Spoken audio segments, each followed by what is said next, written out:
Hello everyone, welcome back to my channel. दोस्तों, आपकी demand और ज़रूरतों को ध्यान में रखते हुए आज मैं आपके सामने एक बड़ी वीडियो लेकर आया हूं। आप वीडियो पर अंत तक बने रहिएगा और जब आप अंत तक बने रहेंगे तो आपको आपके बहुत सारे प्रश्नों का हल मिल जाएगा। दोस्तों, आपका प्रश्न यह है कि हम प्रेरक विद्यालय हेतु कार्य योजना का निर्माण कैसे करें, या विद्यालय विकास योजना का निर्माण कैसे करें, या प्रेरणा लक्ष्य को हासिल करने के लिए हम अपने विद्यालय में कौन कौन से क्रियाकलाप करें, या प्रेरक विद्यालय हेतु रजिस्टर कैसे बनाएं, कार्य योजना का निर्माण कैसे करें। तो आइए दोस्तों, इस वीडियो में हम इसी टॉपिक पर चर्चा करने वाले हैं कि आखिर प्रेरक विद्यालय हेतु कार्य योजना का निर्माण कैसे किया जाए, या प्रेरणा लक्ष्य को हासिल करने के लिए क्या किया जाए। दोस्तों, आपको मालूम है कि कोई भी कार्य करने के पहले सबसे पहले हम अपना लक्ष्य निर्धारण करते हैं और लक्ष्य निर्धारण करते हैं। उसके बाद उसमें दो पहलू होते हैं, वो पहलू हैं संसाधन और कार्यनीतियां। हम इसी पर विचार करेंगे कि संसाधन, हमारे पास कौन कौन से संसाधन मौजूद हैं और कौन से संसाधन मौजूद नहीं हैं। जो संसाधन मौजूद हैं उनका हम रख रखाव कैसे करें, और जो मौजूद नहीं है उन संसाधनों को प्राप्त करने की कोशिश, उसके लिए क्या कार्यनीतियां अपनाएं। फिर दूसरा आता है कार्यनीतियां। आखिर उस लक्ष्य को प्राप्त करने के लिए ऐसी कौन कौन सी कार्यनीतियां होंगी जो हम अपनाएंगे। इन्हीं बातों को रजिस्टर में हमें लिखना है, इन्हीं बातों का हमें अभिलेखन करना है। तो आइए दोस्तों, हम इस टॉपिक पर आज आपके साथ चर्चा करते हैं। अगर वीडियो मेरा अच्छा लगे तो प्लीज मेरे चैनल को सब्सक्राइब कर लीजिएगा, बेल आइकन को प्रेस कर दीजिएगा और इसे दूसरे मित्रों को शेयर भी कीजिएगा। तो दोस्तों, विद्यालय को प्रेरक या आदर्श बनाने हेतु आवश्यक चरण व कार्य योजना। आइए दोस्तों, देखते हैं कि आखिर क्या किया जाए। सबसे पहले क्या किया जाए, ऐसे कहां से शुरुआत किया जाए। सबसे बड़ी समस्या तो यही आती है कि हम किसी कार्य को शुरू कहां से करें। तो दोस्तों, इस वीडियो में मैं आपके साथ चर्चा कर रहा हूं। आप देखिए, नमस्कार शिक्षक साथियों, क्या आप अपने विद्यालय के प्रधानाध्यापक या प्रभारी प्रधानाध्यापक हैं? क्या आप अपने विद्यालय को एक प्रेरक विद्यालय बनाना चाहते हैं? आइए दोस्तों, हम इस पर चर्चा करें कि ऐसी कौन सी क्रियाकलाप, गतिविधियां या चरण हैं जिनका अनुसरण करते हुए हम अपने विद्यालय को एक प्रेरक विद्यालय का रूप प्रदान कर सकते हैं। तो सबसे पहले आप एक मोटा बड़ा रजिस्टर खरीदिए, उसे कवर कीजिए तथा उसके कवर पृष्ठ पर मिशन प्रेरणा प्रेरक प्रदेश उत्तर प्रदेश की तस्वीर चस्पा कीजिए। उसके नीचे अपने विद्यालय का नाम लिखिए और फिर उसके बाद अपना नाम लिखिए। रजिस्टर के प्रथम पृष्ठ पर कुछ प्रश्न और उनके उत्तर लिखिए, जैसे कि मिशन प्रेरणा क्या है, प्रेरणा लक्ष्य क्या है, तथा कब तक आप अपने विद्यालय को प्रेरक विद्यालय बनाना चाहते हैं। इस प्रश्न का उत्तर भी लिखिए। उसके बाद फिर एक प्रश्न लिखिए कि प्रेरक विद्यालय क्या होता है, और इसका उत्तर ढूंढने की कोशिश कीजिए। और इसके उत्तर ढूंढने की कोशिश में ही सारी चीजें निहित हैं। दोस्तों, मैं आपको इस वीडियो में बताने चल रहा हूं।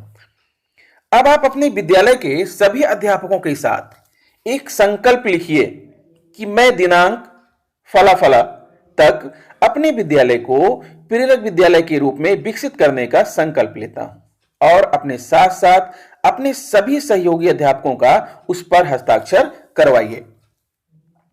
अब आप अपने निकटवर्ती कुछ ऐसे विद्यालयों का भ्रमण कीजिए जिन्हें आप समझते हैं कि वह आपके विद्यालय से बेहतर है, और वहां की कार्य प्रणालियों पर गौर कीजिए।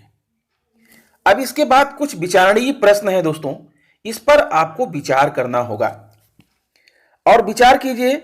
इन प्रश्नों का उत्तर भी आपको अपने रजिस्टर में लिखते चलना है, ठीक है। निम्नलिखित प्रश्नों को अपने रजिस्टर में जगह दीजिए और अपने विद्यालय के सभी अध्यापकों के साथ बैठक करके इस पर चर्चा कीजिए। क्या आपका विद्यालय सभी अवस्थापना सुविधाओं से संतृप्त है? यदि नहीं तो कौन कौन सी ऐसी सुविधाएं हैं जो असंतृप्त हैं? क्या आपके विद्यालय में बाउंड्री वॉल है? क्या आपका विद्यालय एक बाला अर्थात बिल्डिंग एज लर्निंग एड यानी शिक्षण सामग्री के रूप में दिखता है? आपके विद्यालय में अध्यापकों की संख्या कितनी है? क्या आपने विद्यालय में मौजूद अध्यापकों की संख्या के अनुसार विद्यालय की समय सारणी का विकास कर लिया है? क्या आपने विद्यालय के अध्यापकों को कक्षाएं आवंटित कर दी हैं? क्या विद्यालय की सभी कक्षाएं प्रिंट रिच हैं? क्या विद्यालय के अध्यापकों ने संबंधित विषयों के आरंभिक परीक्षण प्रपत्र बना लिए हैं?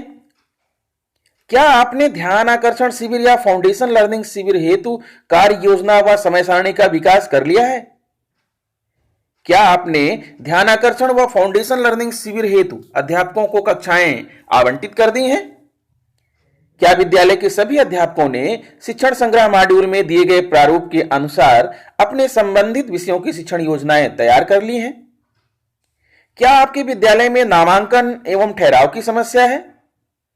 क्या आपके विद्यालय में बच्चों की नियमित उपस्थिति में कमी है? क्या विद्यालय के अध्यापकों का सहयोग आपको प्राप्त होता है? समुदाय से आपके संबंध कैसे हैं? क्या आपने प्रातःकालीन और सांध्यकालीन सभाओं की कार्य योजना एवं समय सारणी तैयार कर ली है? तो दोस्तों, यही वो प्रश्न हैं जो आपके विद्यालय को एक प्रेरक विद्यालय का रूप प्रदान कर देंगे। आप सबसे पहले इन प्रश्नों को लिखिए और पूरे मन के साथ, सच्चाई के साथ इन प्रश्नों का उत्तर हां या ना में लिखिए। अगर उत्तर ना में आता है तो उसी की कार्य योजना आपको बनाना है, उसी के बारे में आपको अपने रजिस्टर में लिखना है कि हम इस कार्य के लिए क्या करेंगे या हमने इसके लिए क्या किया है। ध्यान दीजिएगा दोस्तों, यही प्रश्न है जो आपके विद्यालय को प्रेरक विद्यालय बनाएंगे। इन्हीं प्रश्नों का उत्तर आपको खोजना है और इन्हीं प्रश्नों को सकारात्मक बनाना है। आपको किसी भी प्रश्न का उत्तर नकारात्मक ना हो तो आपका विद्यालय अपने आप प्रेरक विद्यालय बन जाएगा। निम्नलिखित प्रश्नों को अपने रजिस्टर में जगह दीजिए और अपने विद्यालय के सभी अध्यापकों के साथ बैठक करके इस पर चर्चा कीजिए। अब दोस्तों, आइए कुछ ऐसी बातें हैं जिन पर आपको गौर फरमाना होगा। निम्नलिखित बातों पर ध्यान दीजिए। विद्यालय नेतृत्व। आप विद्यालय के प्रधानाध्यापक हैं, आप विद्यालय के प्रभारी प्रधानाध्यापक हैं, आपके हाथों में प्रशासन, विद्यालय का प्रशासन है, आपके हाथों में विद्यालय का नेतृत्व है। तो नेतृत्व कैसा होना चाहिए दोस्तों? नेतृत्व एक ऐसी कला है जिसके माध्यम से आप अपने साथ काम कर रहे लोगों में सकारात्मक ऊर्जा का संचार करते हुए साझे लक्ष्य को प्राप्त की ओर अग्रसर होते हैं। अलग अलग लोगों की विभिन्न भूमिकाएं हो सकती हैं, लेकिन लक्ष्य समान होते हैं और आपका लक्ष्य है विद्यालय को प्रेरक विद्यालय के रूप में विकसित करना। शैक्षिक नेतृत्व शिक्षकों के कार्य प्रदर्शन तथा बच्चों की शैक्षिक संप्राप्ति को सीधे प्रभावित करता है। जिस प्रकार कक्षा शिक्षण की गुणवत्ता छात्रों की शैक्षिक संप्राप्ति को प्रभावित करती है, उसी प्रकार प्रधानाध्यापक द्वारा प्रदान किया जाने वाला नेतृत्व शिक्षकों के प्रदर्शन पर सीधा प्रभाव डालता है। तो शैक्षिक नेतृत्व के गुण क्या होने चाहिए? दोस्तों, इन गुणों का विकास हमारे अंदर बहुत जरूरी है। वो गुण क्या है कि प्रधानाध्यापक के रूप में अपने दायित्वों को समझना व उनके प्रति नैतिक जिम्मेदारी की गहरी भावना होना, विद्यालय विकास का स्पष्ट विजन व कार्य योजना पर समझ होना, स्वयं के विचारों को दूसरों तक पहुंचाने हेतु प्रभावी संप्रेषण कौशल का होना, अपने साथ कार्य कर रहे लोगों को लक्ष्यों तथा इसके प्राप्ति के तरीके के प्रति स्पष्ट विजन तथा दिशा देना, साथ कार्य कर रहे शिक्षकों में टीम भावना विकसित करना तथा इसे अपने आचरण व व्यवहार से स्वयं करके दिखाना। जिस प्रकार किसान की भाषा हमेशा मूक होती है फिर भी वह परिश्रम करना सिखाता है, ठीक उसी प्रकार से आप प्रधानाध्यापक हैं, शिक्षकों में टीम भावना विकसित करें और उसे अपने आचरण व व्यवहार से स्वयं करके दिखाएं।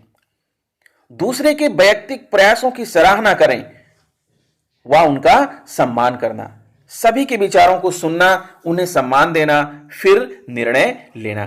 तो दोस्तों, यह है एक कुशल शैक्षिक नेतृत्व की विशेषता और आशा करता हूं कि आपके अंदर यह विशेषता विद्यमान है। एक प्रेरक विद्यालय कैसा होता है दोस्तों, आइए हम इसके बारे में जान लें, तभी तो हम अपने विद्यालय को प्रेरक बनाएंगे। एक प्रेरक विद्यालय में क्या क्या चीजें होनी चाहिए? विद्यालय कोई जड़ चीज नहीं है, वहां अपार संभावनाओं से भरे बच्चे होते हैं और विभिन्न प्रकारों से सीखने के अवसर उपलब्ध कराने में समर्थ शिक्षक होते हैं। एक आदर्श या प्रेरक विद्यालय की निम्नलिखित विशेषताएं होती हैं। क्या विद्यालयों में बच्चों को अभिव्यक्ति के लिए सुरक्षित स्थान और अवसर हों तथा निश्चित प्रकार के अंतःक्रिया के माध्यम से बच्चों का अधिगम सुनिश्चित किया जा रहा हो। अधिगम भय, तनाव, भेदभाव मुक्त तथा रुचिपूर्ण वातावरण में हो रहा हो। विद्यालय में बच्चों की उम्र, लिंग, सामाजिक व सांस्कृतिक पृष्ठभूमि, भाषा, सीखने की गति, उपस्थिति आदि विविधताओं का सम्मान होता हो। अधिगम के लिए बाल केंद्रित गतिविधि आधारित शिक्षण विधाओं का प्रयोग होता हो। बच्चों की अधिगम समस्याओं का निराकरण करने के लिए सतत एवं व्यापक मूल्यांकन प्रणाली की व्यवस्था हो। बच्चे विद्यालय के अन्य घटकों, शिक्षक, समुदाय, समिति, शैक्षिक एवं सह पाठ्यगामी गतिविधियों, पर्यावरण तथा अन्य उपलब्ध संसाधन से तालमेल बिठा पाने में सक्षम हो। यह है प्रेरक विद्यालय की विशेषताएं। दोस्तों, शिक्षक एवं बच्चों में साहस एवं आत्मीय संबंध हो तथा बच्चे शिक्षक आपस में मिलकर जानने समझने की सक्रिय कोशिश कर रहे हों। शिक्षकों शिक्षिकाओं को बच्चों की क्षमता पर विश्वास हो। बच्चे शिक्षक समय समय पर कक्षा के बाहर भ्रमण कर प्रोजेक्ट कार्य करते हों। विद्यालय में स्वच्छता का वातावरण हो, ऐसी प्रक्रिया निर्धारित हो। विद्यालय बच्चों को रचनात्मक कार्यों के प्रदर्शन का मंच उपलब्ध कराता हो। पेयजल, शौचालय एवं खेल के मैदान जैसी सुविधाएं हों जिनका बच्चे बेहिचक सहज भाव से उपयोग कर रहे हों। तो बच्चों के आगमन पर परस्पर आत्मीय स्वागत की परंपरा हो। बच्चे पुस्तकालय तथा कंप्यूटर में खोजबीन करते नजर आएं। कक्षा में बच्चे छोटे बड़े समूह में कार्य करते नजर आएं। विद्यालय में समुदाय के ज्ञान का उपयोग करने के अवसर हों। अभ्यास कार्य, गृह कार्य का संबंध कक्षा के अंदर एवं कक्षा के बाहर क्रियाकलापों पर आधारित हो। विशेष आवश्यकता वाले बच्चों को ध्यान में रखकर शैक्षिक गतिविधियां कराई जा रही हों। विविधताओं को ध्यान में रखते हुए बच्चों के साथ सम्मानजनक व्यवहार होता हो। विद्यालय प्रबंधन में सभी बच्चों को भागीदारी के अवसर उपलब्ध हों। ऐसी परिस्थितियां अवसर हों जिनमें सभी बच्चों को एक साथ कार्य करने का मौका मिल रहा हो। तो दोस्तों, उपरोक्त बिंदुओं के आधार पर अपने विद्यालय का विजन तैयार कर प्रधानाध्यापक को समीक्षा करनी चाहिए कि अपेक्षित स्थिति तथा वर्तमान स्थिति में कहां तथा कितना गैप या अंतर है, आखिर कमी कहां है। इसके लिए निम्नलिखित प्रक्रिया को अपनाया जा सकता है। वो प्रक्रिया क्या है? आवश्यकताओं का आकलन या गैप पता करना कि हमारे विद्यालय में कौन कौन सी किन किन चीजों की आवश्यकताएं हैं। ऊपर जो मैंने प्रश्न लिख रखा है दोस्तों, वो प्रश्न आपको अपनी आवश्यकताओं को समझने में मदद करेगा। स्मार्ट लक्ष्य निर्धारित करना, कार्य योजना का निर्माण, कार्य योजना का क्रियान्वयन व सहयोग, फिर कार्य योजना की समीक्षा। यही वो पॉइंट है जिसको आप अपना करके जो है अपने विद्यालय का विजन तैयार कर सकते हैं। तो दोस्तों, विद्यालय में और एक चीज की समस्या रहती है, बच्चों की नियमित उपस्थिति हेतु किए जाने वाले प्रयास। अगर बच्चे नियमित नहीं रहेंगे तो निश्चित रूप से हमारा विद्यालय प्रेरक विद्यालय नहीं बन सकता है, क्योंकि बच्चों को अपेक्षित अधिगम की संप्राप्ति नहीं हो पाएगी। तो उसके लिए हमें ही प्रयास करना होगा। और वो प्रयास क्या है? नियमित अभिभावक संपर्क, एसएमसी एवं पीटीए एमटीए का गठन तथा उसे सक्रिय बनाकर, समुदाय की सक्रिय सहभागिता द्वारा स्थानीय जनप्रतिनिधियों को विद्यालय से जोड़कर, स्वतंत्रता दिवस, शिक्षक दिवस, बाल दिवस जैसे महत्वपूर्ण तिथियों पर बच्चों की 100% सहभागिता सुनिश्चित कराकर, शिक्षण विधाओं को बच्चों कक्षा स्तर के अनुरूप बनाकर, बच्चा यह समझे कि वह महत्वपूर्ण है और विद्यालय नियमित आने पर उसका भला होने वाला है। बच्चों के मनपसंद खेलों गतिविधियों के आयोजन द्वारा बच्चों के साथ किसी प्रकार के यथा जाति, धर्म, ऊंच नीच, अमीर गरीब आदि भेदभाव से रहित व्यवहार अपनाकर। तो दोस्तों, ये चीजें हैं, इसमें थोड़ा सा हमें पेन तो लेना पड़ेगा, थोड़ा इसके लिए प्रयास तो करना पड़ेगा। लेकिन अगर आप ये सोचेंगे कि अरे कौन करे, ये तो बवाल है, तो वाकई ये बवाल नहीं है, यही हमारा कार्य है, यही हमारा कर्तव्य है और हमें इसे खुशी खुशी करना चाहिए। अपने अंदर दोस्तों व्यवसायिक दक्षता का विकास करना होगा। अगर कोई हमारे अंदर दक्षता नहीं है तो हमें उसको विकसित करने में कोई भी संकोच नहीं होना चाहिए, क्योंकि कोई भी पूर्ण नहीं होता है। जब किसी क्षेत्र विशेष के संदर्भ में यह बात कही जाती है तो इसके पीछे कहीं ना कहीं ऐसे सिद्धांत कार्य कर रहे होते हैं कि शिक्षा अनवरत चलने वाली प्रक्रिया है। अर्थात व्यक्ति जब से जन्म लेता है और जब तक उसकी मृत्यु नहीं होती है, पूरे जीवन वह कुछ न कुछ सीखता रहता है। यही कारण है कि अपने कार्य में स्वयं को बेहतर से बेहतरीन बनाने की प्रक्रिया निरंतरता के साथ चलती रहती है। इस प्रक्रिया में हम लगातार स्वयं को मांझते तराशते रहते हैं। प्रधानाध्यापकों शिक्षकों को भी स्वयं की व्यवसायिक विकास हेतु सदैव प्रयत्नशील रहना चाहिए। प्रधानाध्यापकों का एक मुख्य कर्तव्य दायित्व और भी है कि विद्यालय गतिविधियों का नियमित अनुश्रवण।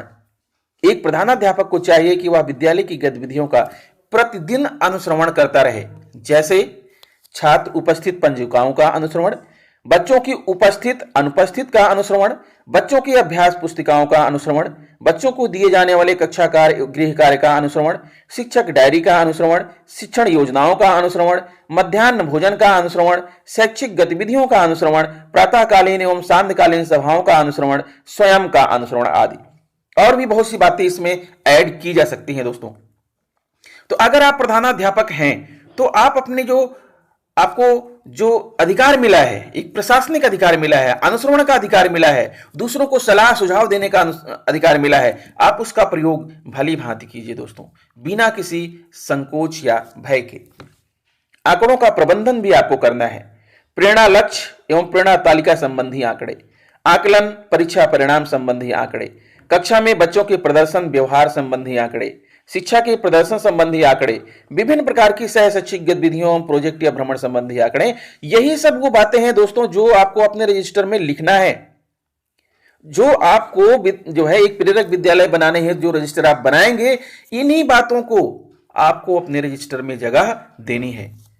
और इसके साथ साथ सामुदायिक सहयोग हेतु कार्य योजना निर्माण, रिपोर्टिंग एवं डॉक्यूमेंटेशन। दोस्तों ये रहा इस वीडियो का सार। अब आपको सारी बातें क्लियर हो गई होंगी कि एक विद्यालय को प्रेरक विद्यालय किस प्रकार से बना सकते हैं, उसके लिए क्या क्या जरूरतें हैं, क्या क्या आवश्यकताएं हैं, और हमें अपने रजिस्टर में क्या क्या जो है लिखना है, कौन कौन सी कार्य योजना बनानी है। आप इन्हीं प्रश्नों के जवाब स्वरूप आप लिखते जाइए, कार्य योजनाएं अपने आप बनती जाएंगी और लक्ष्य की प्राप्ति आपको अपने आप बिना सोचे हुए लक्ष्य की प्राप्ति आपको होगी। बस दोस्तों आपको थोड़ा सा जो है कष्ट उठाना है, इसके लिए अपने अंदर एक प्रेरणा जगानी है और साथ में अपने सहयोगी अध्यापकों के अंदर भी एक प्रेरणा जगानी है। जब आप ये प्रेरणा जगा लेंगे तो प्रेरणा लक्ष्य आपको प्राप्त होगा और आपका विद्यालय एक प्रेरक विद्यालय बन जाएगा। तो दोस्तों इसका पीडीएफ का लिंक मैं अपने वीडियो के डिस्क्रिप्शन में दे रहा हूं। अगर आप इसे पढ़ना चाहते हैं तो डिस्क्रिप्शन में जाइए, डाउनलोड कीजिए और आप इसे पढ़ सकते हैं। आशा करता हूं वीडियो आपको अच्छा लगा होगा। अगर वीडियो अच्छा लगा है तो आप कमेंट जरूर कीजिएगा। हमारे चैनल को सब्सक्राइब कर लीजिए, बेल आइकन को प्रेस कर दीजिए। मिलता हूं आपसे नेक्स्ट वीडियो में। Good bye.